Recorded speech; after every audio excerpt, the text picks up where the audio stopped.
समझता हूं कि पिछले 12-13 घंटों से लगातार इसी बात पर पूरे देश में चर्चा हो रही है, सोशल मीडिया पे ये फ्लोट हो रहा है और ये लोग अब अपने आप को बचाने के लिए कह रहे हैं कि कांग्रेस ने इस क्लिप को तोड़ मरोड़ के पेश करने की कोशिश करी है। मैं स्वयं मौजूद था सदन के अंदर और सदन में जिस तरह के हालात बने हुए थे वो देखने लायक थे।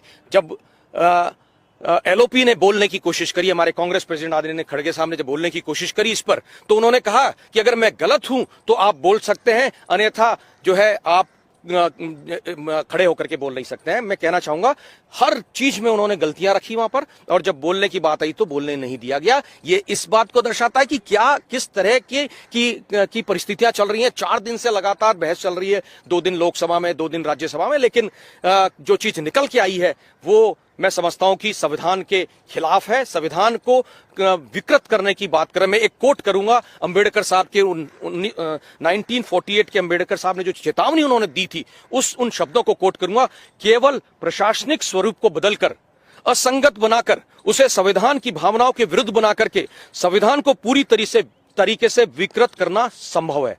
तो ये विकृत इस संविधान को करने की कोशिश कर रहे हैं। मैं इस मौके पे कहना चाहूंगा कि इनका सोच जो है वो इस शोषित वर्ग के प्रति सम्मान की भावना नहीं रखता है।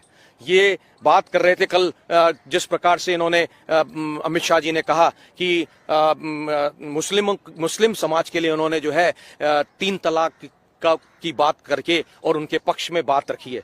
मैं उन तमाम घटनाओं का भी जिक्र करना चाहूंगा। खरगोन को याद करो, जहांगीरपुर दिल्ली को याद करो, उन्होंने बिना बताए बुलडोजर से उन संपत्तियों को ध्वस्त कर दिया जो मुस्लिम समाज की थी। ये चाहे अनुसूचित जाति हो, चाहे अनुसूचित जनजाति हो, पिछड़ा वर्ग हो, मुसलमान हो, महिलाओं हो, इनका रवैया जो है किस तरह का है, ये इनकी विकृत मानसिकता दर्शाती है। जो लहजा था वही मैं समझता हूं कि गलत था।